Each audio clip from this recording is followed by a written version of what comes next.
It's time for America Outdoors Radio, the show that covers the outdoor scene across the U.S. of A. and the entire continent. Fishing, hunting, conservation, outdoor recreation, and great destinations, we cover it all every week. It's your country, your outdoors. Let's explore it together with your host, John Cruz.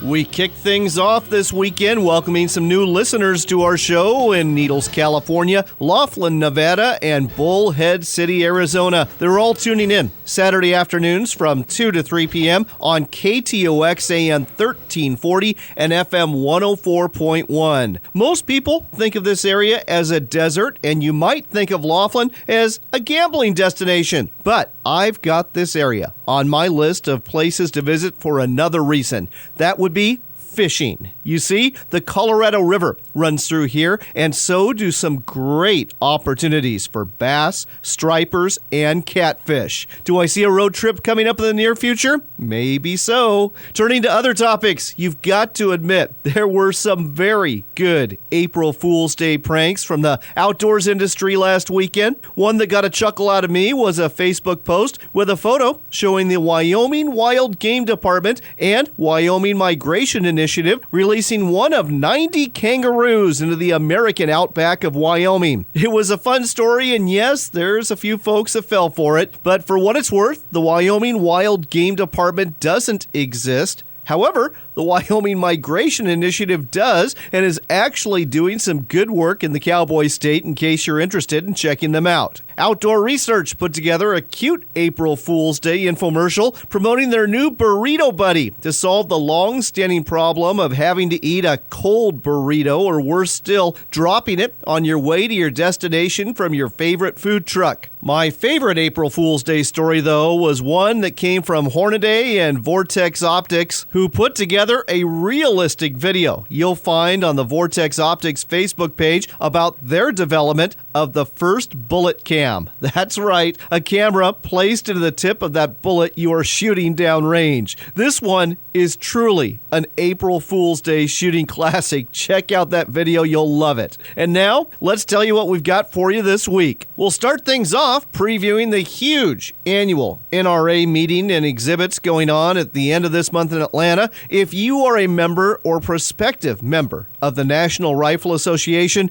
I think you'll find this qualifies as one of those can't-miss events. From Atlanta, we'll head to the sunny beaches of Santa Barbara, California. That's where Jason Grupp with Breakwater Tours will tell you about the fun time you can have fishing with spinning gear or a fly rod from both the surf and from a kayak. What are you going to reel in here? Well, let's put it this way. I think you're going to be amazed by the variety of fish to be found here. After we talk to Jason, we'll head north to the cold waters of Alaska, where outdoors writer Dennis Musgrave has been trying to catch a world record from the deep. The record fish he is vying for is called a short raker rockfish. And if you're like me, you probably know little or nothing about them. Well, guess what? We're going to change that and increase your knowledge of these fish in a hurry during this broadcast. In addition to this, we've got outdoors news stories that include a bankruptcy filing for a pretty well-known outdoors company, news about a surprising donation our president has made to the National Park Service, the final results for the Humboldt Steelhead Days contest in Northern California, and a Wyoming fishing report from one of America's best-known outdoors writers. We'll wind things up with a discussion about the merits of peep sights on your hunting rifle versus open buckhorn sights or scopes with a person who knows. His name is Andy Larson. He handcrafts those peep sights in Montana for lever action and bolt action rifles through his company, Skinner Sights. And now, let's talk about what's coming up at the end of the month in Atlanta. Next up on America Outdoors Radio, we're telling you about a really big meeting that's taking place for one of the biggest groups in the country. At least, if you own firearms, it is the biggest group in the country. It's the National Rifle Association's annual meetings and exhibits taking place in Atlanta, April 27th through the 30th. With us here to tell us more about it is Media Relations Manager Jason Brown. Jason, welcome to the show. Thanks, John. Thanks for having me. So, Jason, again, April 27th through the 30th in Atlanta, exactly where is this huge member meeting taking place? Yeah, John, the 146th NRA Annual Meetings and Exhibits is going to be in downtown Atlanta this year at the Georgia World Congress Center. Of note, this year is the biggest NRA annual meetings in history. 15 acres of guns and gear, more than 80,000 NRA members are going to be in attendance downtown in Atlanta this year. It's going to be a big one. Coming off of a huge win in 2016, we are so excited to be heading to Atlanta for this meeting. Wow. I mean, Jason, I've been to SHOT Show several times, and I know what it's like when there's 65,000 people at a convention, but 80,000 members, that is something else. How many people are exhibiting there? We're going to have more than 800 exhibitors, and these exhibitors are the best gun companies, gear makers in the United States and from across the world. If it's in the firearms community, you're going to find it at the annual meetings. And in addition to all of the great guns and gear, you can walk the floor. You probably can't even see it all. It's, again, 15 acres, John. But in addition to all of that, there are going to be a boatload of great seminars and workshops happening throughout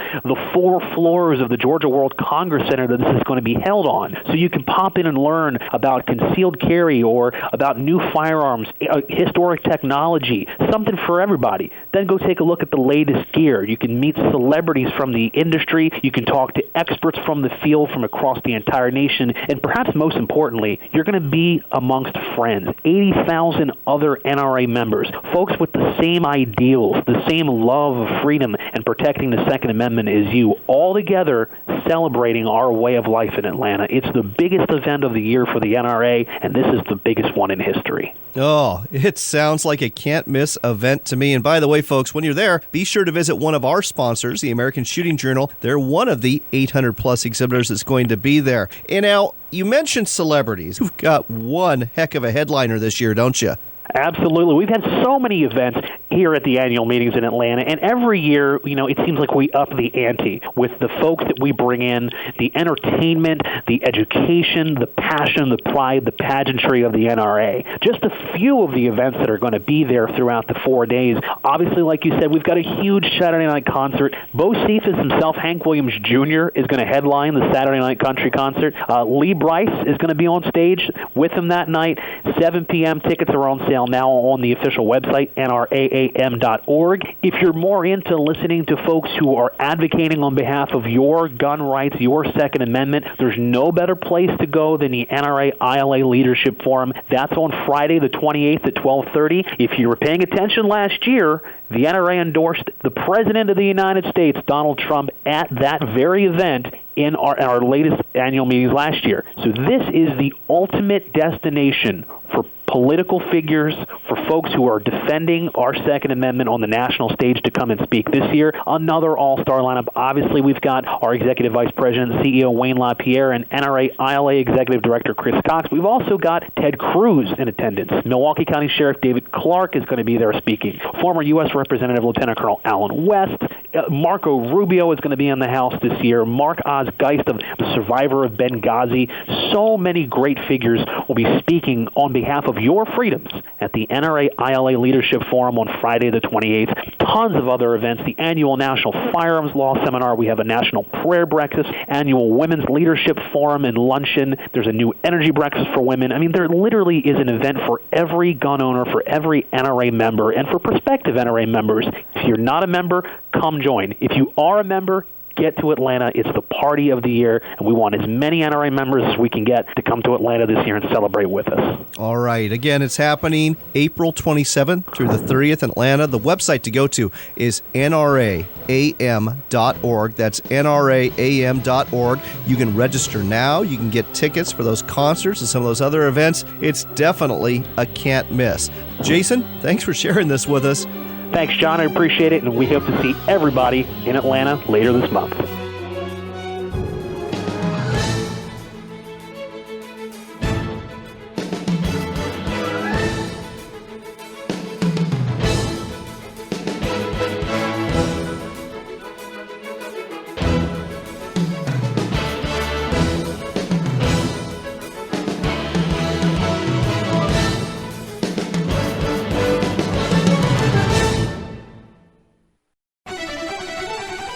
Have you wondered where to get your bolt carrier groups and barrels for the AR-15? Maybe you're looking for a quality 9mm bolt carrier. Spinta Precision is your source. Whether you're plinking, target shooting, or running a 3-gun match, Spinta Precision has what you need. Every product is American-made by Patriots for Patriots. Visit us at spintaprecision.com.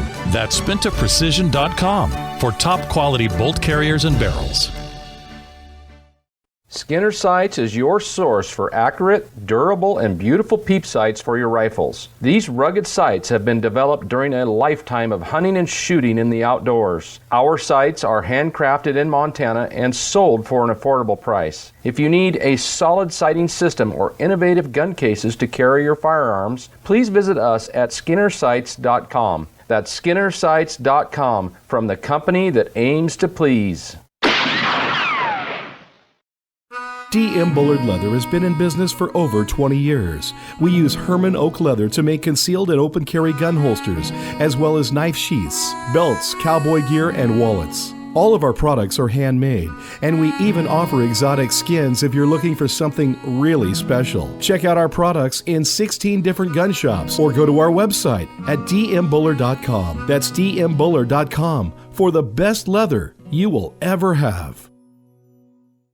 Hughes Craft is the Pacific Northwest best-selling boat. It's a family fishing boat that has been providing the most safety, fishability, and the best value to Northwest boaters since 1948. Hughes Craft's welded aluminum boats are built for serious fishermen with plenty of room for fighting fish, not the rest of the crew. Our state-of-the-art design allows for pure fishing functionality and the durability to last season after season, year after year, and decade after decade. To find the Hughes Craft dealer nearest you, visit hughescraft.com.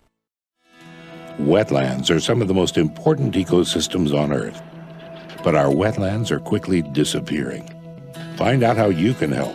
Join Ducks Unlimited today.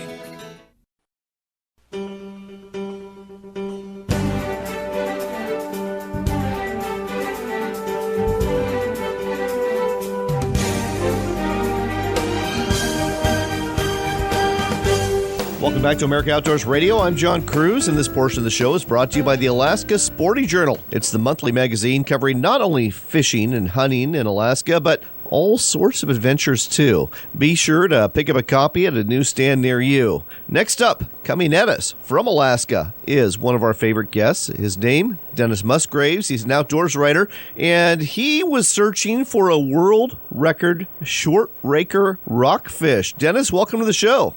Hey, John. Glad to be here. So, Dennis, I had never heard of this species before, the short raker rockfish. Tell our listeners more about this species. Well, you know, there's 32 different species of rockfish in the Gulf of Alaska. Short raker is one of them. The adult fish, they range in size from anywhere to 8 to 40 inches in length, depending on how old they are. The rockfish, you know, species, there's two different varieties. There's pelagic and non-pelagic. The short rakers fall under the non-pelagic category. They're the deep bottom dwellers, and they frequently, you know, are difficult to catch because they're so deep. People are probably more familiar with like yellow eye and China rockfish and quillback rockfish. Sure, they're all non-pelagic also. All right. So you wrote a great article about your quest for a world record short raker rockfish in the Alaska Sporting Journal. And one thing I noticed, like you said, these fish live in some deep, deep water. I have fished, well, I think the deepest I've ever fished before is 300 feet, but you were way, way deeper than that. How far did you have to go to reel up one of these fish? You know, Captain Ray, you know, I was kind of sworn to secrecy about depths and giving out certain numbers, but, you know, I'll tell you, we were well over 1,000 feet to catch these fish. We didn't have enough anchor for the boat, so it was pretty deep. That is really, really deep indeed. 1,000 feet, that is a lot of reeling once you hook one. As a matter of fact, how hard is it to actually, you know, you were jigging for them. Is it really tough when it's that deep to actually feel the bite, feel the jig on the bottom? You know, it is. It's you add the movement of the boat with the current, you know, the changing tide, and you can only fish 2 lines off the boat at a time because you tangle the lines up. So we had, one angler on each side of the boat, and that line would drop out, and you could barely feel the bottom, with your jig. And by the time you lift it back up, the bottom was already gone. You'd have to let out more line to hit the bottom again. So. Wow. So you were after a world record. You didn't catch one, but you did catch a short raker rockfish. Tell our listeners about these fish in terms of what they look like and what kind of table fare they are. The short rakers are bright orange, and they have some black skid mark type design on them towards the tail section. They look very similar to yelloweye without the bright yellow eyes. Sure. They are just like any other rockfish. They're similar in taste to any of the other rockfish species. So, I'd never caught a short raker rockfish. If I go out in the ocean to go fishing for rockfish, most of the common species we'll catch, but that's because we're not fishing such deep depths. Oh, no, I get that completely. By the way, what is the world record short raker rockfish? I want to say it's a 39-pounder for the state record here. I think it's an IGFA record. It was caught near Sitka by an angler out of, I think he was out of Washington State. But and it was only a few years ago. The fish are really old. I think they estimated that fish that he caught at 39 pounds at over 200 years old. Wow, that is an ancient fish. Now, You went fishing, and personally, this makes me nervous. You went fishing with a skipper whose name was Crazy Ray, and his boat had a similar name. Any trepidation about that? Well, I'd never met Ray Nix, but I certainly have heard about him. He's a very popular charter captain out of Whittier. I was luckily I've made enough friends to be able to be invited on a trip to go on his boat with the friends and family. It wasn't an actual chartered boat vessel at the time. We had just gone out for a friends and family trip for a couple of days and allow Tim DeLorme to do some filming for his outdoor TV show. Nice. Very nice indeed. Yeah. So, Captain Ray is, he's fished in that area quite a long time. He's really well known to be a great boat captain out there. So let's turn our attention to what's up next. Spring is here, and this is kind of a tough time in Alaska because, there's still a lot of dark hours, so to speak, and things don't really get rocking and rolling till June. So what's on your calendar for April and May? So, I'm still ice fishing. I'm going to go out and hit up Lake Trout and Burbot this month. And then I'll start fishing for the king salmon. They'll start returning at the end of April and into May. So I just got done with a trip down to Homer for the winter king tournament that they have there every year. And so we still do some open water fishing in the ocean, but most of it's ice fishing right now. How long does the ice fishing hold up? All the way through May? Well, where I live out in the interior, we have good, solid ice, usually till about the second week of May. And we talked about this before. You're catching trout, but what else are you catching up there through the ice? One of the interesting fish in Alaska is burbot, often called the eel pout. They've become more popular in the lower 48, but they're a species all to themselves. They're a freshwater cod, and they're known as the poor man's lobster. Well, I've also heard of them as a freshwater lingcod, and I guess I'll just ask you, I haven't caught one before. How do they stack up in terms of table fare versus an actual lingcod? It's been my experience that lingcod from the saltwater are tasty fish. Burbot are really mild, bland, so I think it depends on what you cook them in is how you get that flavor and that taste. You put them in a lot of wine and butter and things like this, they're going to taste probably like a lobster. All right. Sounds good. And sounds like you need to throw in a lot of lemon pepper, too. Yeah, that won't hurt. There's so many recipes and everything available online now these days where, everybody can find something that will agree to their taste. All right, we're starting to run short on time, but before we go, do you have some articles coming up that we need listeners to know about? You know, this month, April's did a four-port halibut story, so give readers information about not only just the fishing, but what you'll find at the different areas, so maybe help them decide on if they want to head to Seward, Valdez, Homer, or out of Whittier, because all of the ports are excellent for fishing. Well, there you go. That's a little teaser there to go ahead and pick up this month's copy of the Alaska Sporting Journal and check out that article by Dennis Musgraves about some great places to go halibut fishing in Alaska. Dennis, always a pleasure to have you on the show, and thanks for sharing this with us on America Outdoors Radio. Right on, John. Fish on.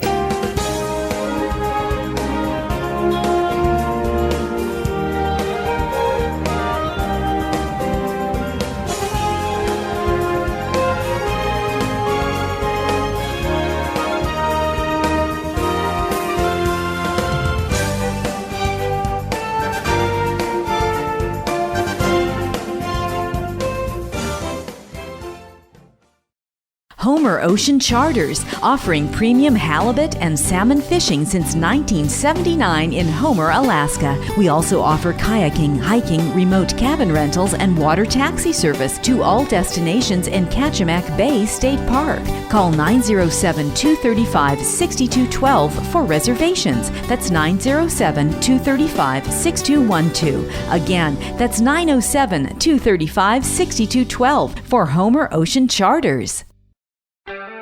Tom and Jerry's Boat Center in Mount Vernon is Washington's largest Hughes Craft and Kingfisher aluminum boat dealer. As a leader in sales, service, and fun on the water, Tom and Jerry's only purpose is to make sure you end up with the right boat for your family's needs at a price that will make you smile. Whether it's a new Hughes Craft or Kingfisher or a new Yamaha or Honda outboard, Tom and Jerry's can take care of all your needs. Check us out at tomandjerrys.net, and we'll see you on the water.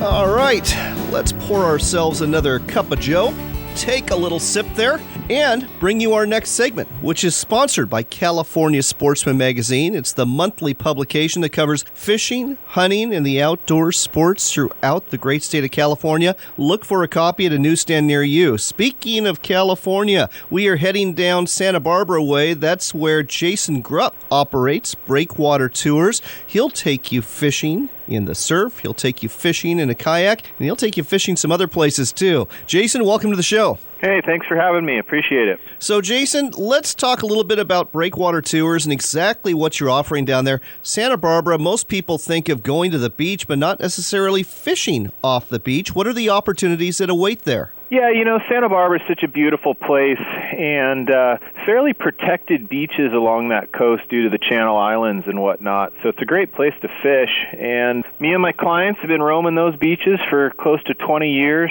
chasing a number of different species, halibut, bonita, surf perch, leopard sharks, you know, you name it. There's quite a range of species that roam those beaches down there, and we have a lot of fun, whether it's fishing right from the sand with fly rod or spinning gear, or getting on the kayaks and heading out and chasing some bigger species, white sea bass and calicos and whatnot that's roaming the kelp patties off the coast. Well, let's go ahead and break it down, and we'll start on land, so to speak, or on the beach with the surf fishing. Tell our listeners about a typical day. They're going to hook up with you, I presume, at a public beach, and what happens after that? Yeah, you know, the way we set up these trips as far as picking what time of day really is based off the tides. They have a huge role in when those fish are going to come in and feed. So first thing I do when I get a client that's asking me on a date, I immediately look at the tides and see, you know, what time of day is going to be best for us to start. And it's usually that incoming to high tide is best. So once we get that picked and get out there at the best time, then we figure out whether we're going to go for, you know, the smaller species, a lot of bites, or some of the, you know, bigger fish that are out there and less bites, bigger fish. So then we dial in kind of what we're going to chase. Then, whether you're a fly fisherman or spinning gear, we bring the appropriate gear, and at that point, we're ready to go and start fishing. And, fly rod down there is a lot of fun, too. It does take a, somewhat experienced caster to be able to handle the surf, dealing with the currents on the water and, the longer casting distances. But if you're not a fly fisherman, then we grab the spinning gear and go after them that way. So I'm guessing if we're talking about smaller fish, lots of bites, we're probably talking about surf perch. How are you hooking up? We'll start with the spinning rods. How are you hooking those up to get some of those surf perch to bite? It's not a real tough fish to catch. We usually use like a 1/2 ounce to 3/4 ounce weight to get it out further. And, 10, 12-pound test, short leader. And there's a variety of different, baits you can use, from small grubs to, I like the Berkeley Gulp sandworm. They are all over that bait. Reds, orange, green, any of those colors work really well, and drag it along the bottom. And, some days we can go down there and catch 50, 60 perch in a morning, no problem. And they're fun. And if you find the bigger females, especially when they're coming into spawn, you can get into, decent-sized perch up to 2 pounds. Oh, nice. And they're a lot of fun. Oh, absolutely. And in the meantime, while you're fishing for perch, you end up hooking up a lot of different species, from small halibut, bonita, corbina. Everything's down there. You never really know what's going to tug. We landed a huge leopard shark the other day fishing for perch, which was a shocker to the client. They weren't prepared to have a shark on the end of the line, but we did it. So. That sounds like a ton of fun. So I've got to ask you about the halibut, because, most anglers, when they think of fishing for halibut, they think of going really deep for these fish, but you're catching them in the surf. That's really counterintuitive to me. Yeah, they're there. When the bait fish come in and the water starts to warm up, those halibut move in very, very shallow. We stepped on one the other day. Jeez. So don't think that they're not in close, because they absolutely are. And they come in and feed. And another fun part is, a lot of people think that they're bottom feeders and you only get them right on the bottom. It's not true. They'll come all the way up and hit a bait. I had one hit a bait so hard that he flew 3 feet out of the water the other day. We were drop shotting a small plastic fluke for him, and one hit it so hard he went flying out of the water. We missed him, but it was still cool to see. But really, that type of fishing starts this time of year, when that water starts to warm up a little bit, and then through the summer season, it can be really good. I remember our best trip last summer. On fly rod, we landed 7 halibut, with our biggest being 28 inches off the beach. Wow. That is cool. So obviously, most of the halibut you're going to be catching off the beach going to be a lot smaller than what you're catching off a charter boat. I get that, but still, what an opportunity. When it comes to catch and keep, are most of your clients doing catch and keep, or are they doing catch and release? For the most part, we release. You have to catch a pretty big halibut for it to be legal, which should be 24 inches this year. But, so most of the clients plan on letting it go, and then we'll go over to a nice seafood restaurant and, eat some crab or something like that. Sounds like a great day to me. So let's get off the beach. Let's get into a kayak, and let's talk about that opportunity. Calico bass. I'm not familiar with this species. Tell our listeners about fishing for these. Yeah, the Santa Barbara area holds a fantastic population of calico bass. And, when you find one, you can usually find a group of them, and they'll be all over these kelp patties. So we'll get out on the kayak and just drift, along the edges of these kelp patties. And I love doing it with a fly rod. And usually we'll use a sinking line, but you can get away with a floating fly line, nice Clouser minnow or something like that. Let it sink down along the edges of these kelp patties and slow strip, and you'll be surprised, what you catch. We landed a sheephead the other day while fishing for calicos, and we caught 7 or 8, 2 to 3 pound calico bass, and they're a blast, especially on the kayak. And not only do you land just calicos, but you end up running into all kinds of stuff, more halibut, white sea bass even, which, they're really the trophy fish in our waters out here, if you can find them. And it's not started yet, but I'm waiting for those white sea bass to move in here pretty soon. So I've got to ask you about a fish I saw a couple times on your gallery on your website at breakwatertours.com.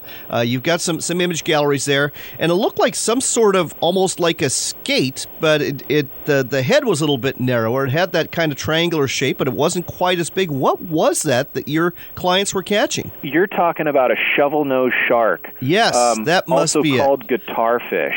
Okay, that's really unusual. And your clients were catching those both out of the kayak and off the beach? Yeah, we catch a ton of those, and they're fun. We catch those on fly rod as well.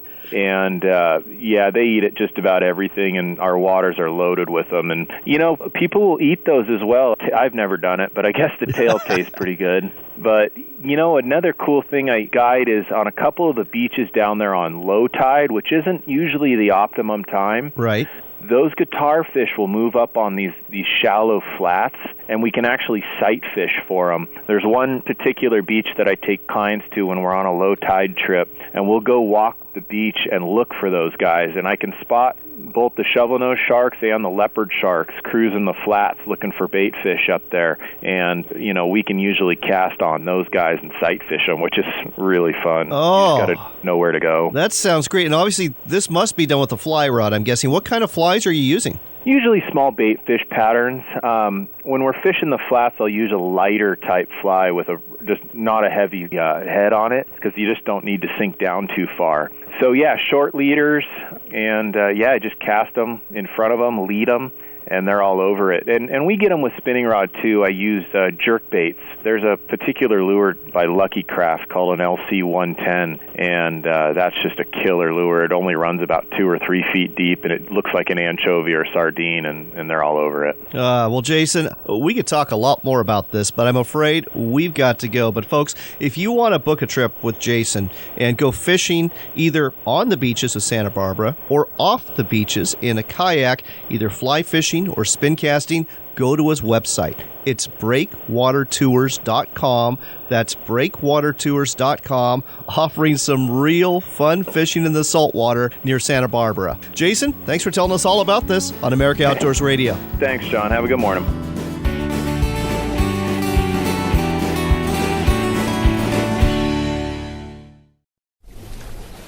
Tillamook Bay is considered the greatest fishing experience on the west coast for fall Chinook salmon and winter steelhead, and Dungeness crab is plentiful. 5 major rivers connect with the ocean on the Tillamook coast. It's not unusual to snag a 40 to 50 pounder. Go out in a boat or stand on a riverbank or dock. Try fishing from a dory boat and experience the thrill of a beach launch and landing. Use spinners, sand shrimp, or salmon eggs to lure them. The fish will line up to grab your bait. Go to tillamookcoast.com/fishing to find guides and places to stay.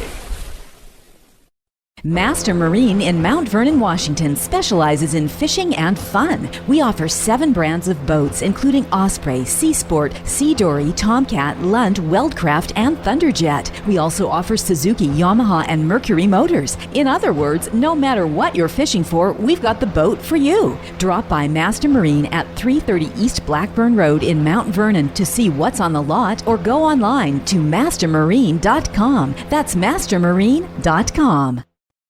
If you're looking for a true trophy elk, you need to head to Saskatchewan and go hunting with Pine Mountain Outfitters. You're guaranteed to have a successful hunt for a trophy bull at Canada's largest game ranch, where all of your needs and comforts will be taken care of, allowing you to bag that wall hanger of a lifetime. Looking for more? Ask about our bison, trophy white-tailed deer, and sheep hunts too. Find out more at PineMountainOutfitters.com. That's PineMountainOutfitters.com for your trophy. Offshore Northwest is Washington's most exciting albacore tuna fishing charter, offering one-day run and gun live bait tuna fishing trips from Westport, Washington. You'll leave at first light, run an hour and a half out to the tuna grounds, and catch these fish till your arms fall off. You'll be back at port by 5 p.m. on a 30-foot Parker boat. The tuna are here now, and this is shaping up to be a record summer, so call Captain Carey now at 253-380-9973. That's 253-380-9973 for Offshore Northwest. It started in 1971 with the adjustable fishing float. Since then, Double X Tackle has grown into one of the premier American manufacturers of fishing tackle. The core values of the family-owned company have never changed. Make the best fishing tackle possible at the best price and make it in the United States. Available at quality tackle dealers or online at doublextackle.com, where X marks the spot for quality and X marks the spot for value. doublextackle.com. Skinner Sights is your source for accurate, durable, and beautiful peep sights for your rifles. These rugged sights have been developed during a lifetime of hunting and shooting in the outdoors. Our sights are handcrafted in Montana and sold for an affordable price. If you need a solid sighting system or innovative gun cases to carry your firearms, please visit us at skinnersights.com. That's skinnersights.com, from the company that aims to please.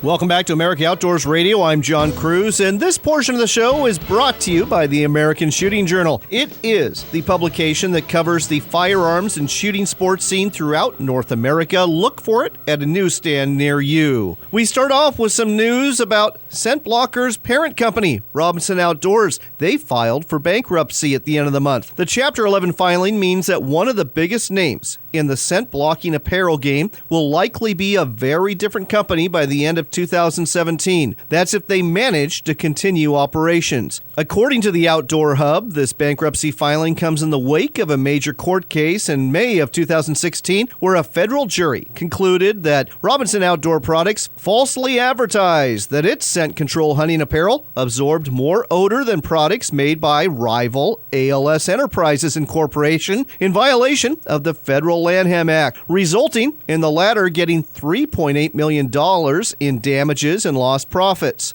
That, as you might say, was a significant setback for Scent Blocker, and it probably contributed to the eventual bankruptcy filing. So, is Scent Blocker going to continue blocking scent for hunters? I don't know. The crystal ball's looking a little murky as far as that goes right now, but we shall see. For our next story, say what you will about our new president, but you've got to give him kudos for this gesture. From the Department of the Interior, we learned that President Donald Trump donated his first quarter salary to the National Park Service to help fund the maintenance backlog in our country's historic battlefields. The donation, totaling more than $78,000, was accepted by Secretary of the Interior Ryan Zinke and the superintendent of Harpers Ferry National Historical Park. In Secretary Zinke's words, President Trump is dedicated to our veterans, our public lands, and donating his salary to the National Park Service to repair our historic battlefields proves his commitment. There are 25 sites across the National Park Service that are classified as national battlefields. One of them,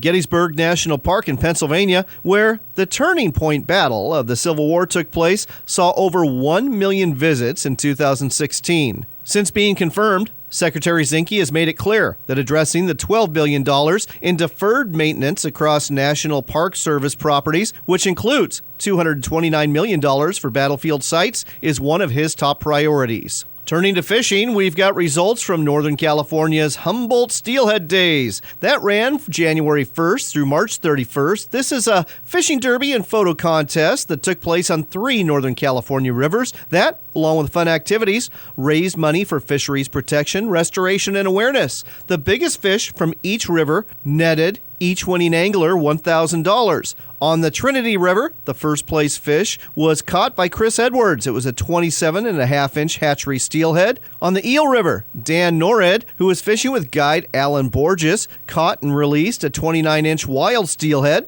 And the biggest fish of all was caught by John Boack out of the Mad River. That was an 18.8-pound native steelhead that measured 36 inches that was caught and released on March 1st. There was also an Essence of Angling photo contest, and the first place winner for that one was Errol Provide. She got $1,000 for her first place entry. If you want to find out more about this event and maybe entering next year, go to HumboldtSteelheadDays.com. We've got another fishing report for you, and this one is from one of the most well-known outdoors writers in America, Jim Zumbo. Jim lives in Wyoming and suffered a massive heart attack about 15 months ago, but he's been on the mend, and he has been fishing a lake near his hometown of Cody several times over the last few weeks. Jim posts on Facebook quite often and gave me his blessing to share this report with you that was accompanied by a photo of 6 lake trout that were about to be prepped for dinner. Jim posted he was fishing Buffalo Bill Reservoir, an impoundment where the law allows a bonus of 6 lake trout in addition to the limit for other trout, which would be rainbows, cutthroat, cutbows, and browns. In Jim's words, it was a good day on the lake today. First time this year I was out on a boat, thanks to Don Anderson, who is known around these parts as the guru of all lake trout anglers. If you want to find Don on the lake, look for the cluster of boats. They'll all be watching him like a hawk. It's good to see you out on the water, Jim. Keep posting those reports. And folks, if you're interested, make it a point to follow Jim Zumbo on Facebook. He's been posting a lot of good stuff on his page. Next on America Outdoors Radio, we're talking firearms, and we're talking specifically the sights that you are going to put on your rifles. The person we're talking with is Andy Larson. He is the owner of Skinner Sights. He makes handcrafted rifle sights in northwest Montana. Andy, welcome to the show. Hey, thanks, John. So, Andy, I was on your website at skinnersights.com. Gotta admit, loved what I was seeing there. Lots of peep sights that were mounted on lots of lever action rifles, and not just lever action rifles. There were some bolt action rifles there too. These look fabulous, and I wanted to have a discussion with you, if you don't mind, about peep sights versus your standard open iron sights. Why do you like peep sights better? Well, peep sights eliminate one focus point from the equation. When you're looking down a standard, what typically called a buckhorn sight these days, the old open notch sight that's mounted out on the barrel. So you're looking down that, you have to see the notch and get the bead on the front of the sight, on the front of the gun, the muzzle down in the notch, and then see the target all at the same time. With a peep-up sight, we eliminate that buckhorn sight in the middle, and one of the real secrets to success with shooting a peep sight, I can't stress this enough, is when you're looking through the hole. The peep is just a hole in a piece of steel. When you're looking through that hole, you completely forget about the sight on the rear. All your attention's on the front sight, alignment of the front sight on the target, trigger squeeze, follow through. Completely forget about that rear sight. Your eye will automatically align it in the middle.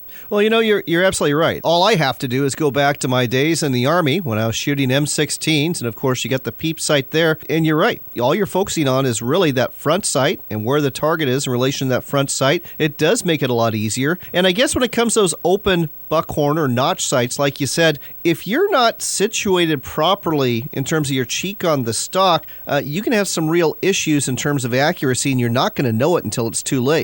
Right, but as you mentioned, almost every successful battle rifle in the last 100 years has featured a rear aperture sight, a peep sight. They work well out to 250 yards. I shoot flat shooting bolt action guns with the peep sights on them for open country hunting. I shoot the lever guns with peep sights on them for brush hunting. I take the aperture out, the small aperture, and shoot it as a ghost string with a large aperture, very large aperture, almost invisible when you look through it in the rear, for brush hunting and up close and in dark timber. And it's got a lot of advantages. It's called the magic sight for old eyes. I like that, Andy. But let's talk about something else here. I would say the vast majority of hunters anymore have got a scope on their rifle. So we're talking about going a little old school here with these peep sights or aperture sights. What's the advantage of using a peep sight versus using a scope? I get that question a lot, and a lot of people have come to depend on their scope because they think they've got to have it, but it's kind of like training wheels on your first bicycle. Take it back off, and let's go with a peep and see what really happens rather than claim we're dependent on it. The scope sight magnifies, so every wobble you make is magnified as well. It's still there with a peep sight, but it's not as distracting, number one. So you feel a little more confidence when you're looking through it. Second of all, it's quick. You bring that up, there's 100% light transmission. There's nothing with the optics or glass to get fogged or to go out of alignment. Our peep sights are as rugged as can be. They're rock solid. They're not going to get easily bumped out of alignment. You can drop your gun And if you break our sight, your gun's probably not going to be operable anyway.